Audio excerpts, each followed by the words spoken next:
Madame, Monsieur, bonjour. Bienvenue à cette lecture transversale des journaux parus en ce mercredi 21 novembre 2018.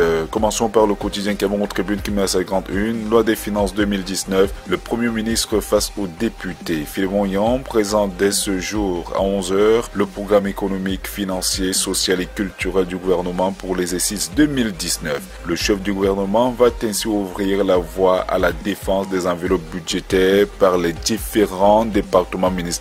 Vous retrouverez cette information en page 5 de ce journal. Le même journal parle également de nécrologie avec Gilbert Tchalaye Kane qui n'est plus. Le journaliste et écrivain est mort lundi au centre hospitalier universitaire de Yaoundé des suites de maladies. Retour sur la riche carrière d'un grand nom de la radio. L'information est en page 19 de ce journal. Le Cameroun Tribune s'intéresse également au sport et parle de la CAN féminine 2019. Titre: les Lions en demi-finale. En dominant les Algériennes hier soir à Accra, 3-0. Les Camerounaises ont obtenu leur ticket pour cette étape de la 11e édition de la Coupe d'Afrique des Nations de football féminin. Page 30. Le quotidien Mutation pour sa part donne la parole à Maître Kogné Kamga qui dresse son bilan à la tête du barreau camerounais. Candidat à sa propre succession au cours de l'Assemblée générale prévue le 24 novembre prochain, le bâtonnier sortant revient sur les 4 ans à la tête du Conseil de l'ordre des avocats du Cameroun et se projette sur l'avenir. Vous retrouverez l'information en page 5 de ce journal. Le même journal s'intéresse à la conférence générale anglophone en page 7 et titre flou autour de l'organisation. Le cardinal Christian Toumi, l'un des organisateurs de cette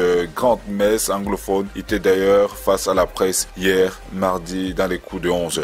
Toujours en rapport à la défense des enveloppes budgétaires, le quotidien Émergence parle du budget 2019 et présente des 10 départements ministériels les mieux nantis au Cameroun. Parlant toujours de la loi des finances, le quotidien Le Jour met à sa grande une loi de finances 2019 vers une hausse du prix de la bière. Le texte déposé par le gouvernement au Parlement pourrait provoquer une augmentation de l'ordre de 200 francs sur la bouteille. Vous retrouverez cette information en page 8, une information qui n'est pas de nature à plaire aux consommateurs de bière. Toujours dans le même journal, vous retrouverez une interview du cardinal Christian Toumi. L'État n'a pas interdit la conférence anglophone, souligne-t-il en page 2 de ce journal. Le quotidien de l'économie titre à sa grande une, banque, la Commission nationale de la concurrence sur le dossier BISEC. L'instance de contrôle de la régularité des procédures entend porter un regard affiné sur le processus de cession des participations détenues par le groupe Banque Populaire Caisse d'épargne dans le capital de la Banque internationale du Cameroun pour l'épargne et les crédits. L'information, vous la retrouverez en page 2 de ce journal. Le même journal s'intéresse à l'Union africaine qui pense à son financement. C'était dans le cadre du sommet de l'Union africaine qui s'est tenu récemment du côté de l'Éthiopie. Le quotidien L'Épervier, pour sa part, parle de la région du Sud avec ses élites qui méprisent les ministres. Le maire de San-Mélima, André Noël Essiane, le maire de Zoétélé, Madame Broy et le sénateur Grégoire Mbamba veulent écraser les membres du gouvernement originaire de la région du Sud. Où est passé le conseil de discipline du Rassemblement démocratique du peuple camerounais, s'interroge le journal. Le même journal parle justement de coopération avec le vice-ministre saoudien de la Défense qui a été reçu par le ministre en charge de la Défense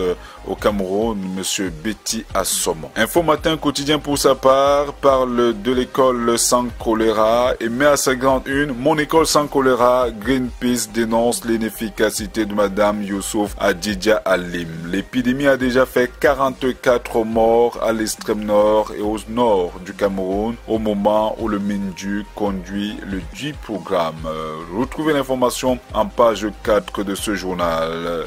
Info Matin parle également du gouvernement des grandes opportunités mais à sa une. Et si le PM était à nouveau un natif du nord-ouest ou du sud-ouest? Zoom sur le carré d'où pourrait sortir le patron de l'immeuble Étoile. L'information relative au gouvernement du nouveau septennat alimente les conversations dans les chaumières mais également dans la presse. L'œil du Sahel titre premier gouvernement du septennat, quelle place pour pour les femmes du Grand Nord, le journal nous dresse le portrait de 8 femmes qui pourraient certainement faire l'affaire. Dans ce journal, vous pourrez également lire l'interview de Célestin Wadal, maire de la commune de Touboro, qui précise que le Mahorais attend le retour d'ascenseur de Paul Biya. Vous retrouverez l'information en page 5.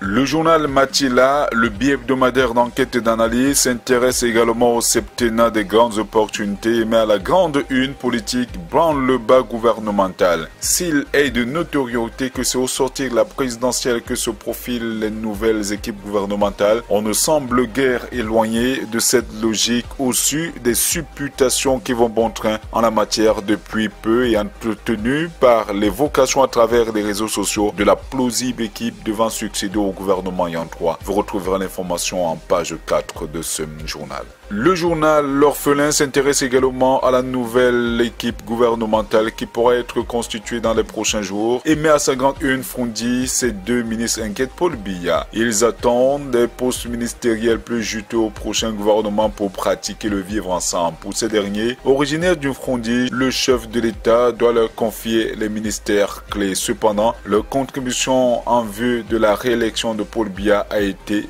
minimale. Un mémorandum des jeunes est en préparation pour dénoncer leur égoïsme aggravé. Le journal Le Pélican s'intéresse à l'habitat et au développement urbain et titre: le ministre Jean-Claude Mouenchou met en œuvre les hautes instructions du chef de l'État. Repère pour sa part, titre: stratégie, le plan de guerre de Kamwata contre les délestages. Vous retrouverez les détails de cette information en vous rendant simplement au kiosque. Le Cameroun matin fait la part belle au Rassemblement démocratique du peuple camerounais et titre à sa grande une comment la victoire de Paul Biya a été construite. Lorsque Paul Biya prête serment le 13 novembre 2011, au RDPC on se donne un défi majeur, offrir un autre mandat au président national dans 7 ans. Jean Couté, qui arrive dans la maison le 9 décembre 2011, en fait d'ailleurs une mission personnelle. Vous retrouverez l'information en page 8 et 9 de ce journal. Mesdames, Messieurs, terminons cette lecture transversale des journaux parus en ce mercredi 21 novembre 2018 par le journal West Echo qui met à sa grande une vacances au trône à la chefferie Bango qui succédera à Sa Majesté Tayo Marcel. Décédé la semaine dernière et immédiatement inhumé selon les traditions Bamleke, Sa Majesté Tayo Marcel qui présidait aux destinées du groupement Bango laisse derrière lui une situation des plus incertaines. 2 lignées s'opposent pour sa succession. Madame, Monsieur, il ne vous reste qu'une seule chose à faire, vous rendre au kiosque. C'est de cette manière que vous ferez vivre la presse camerounaise. Bonne lecture.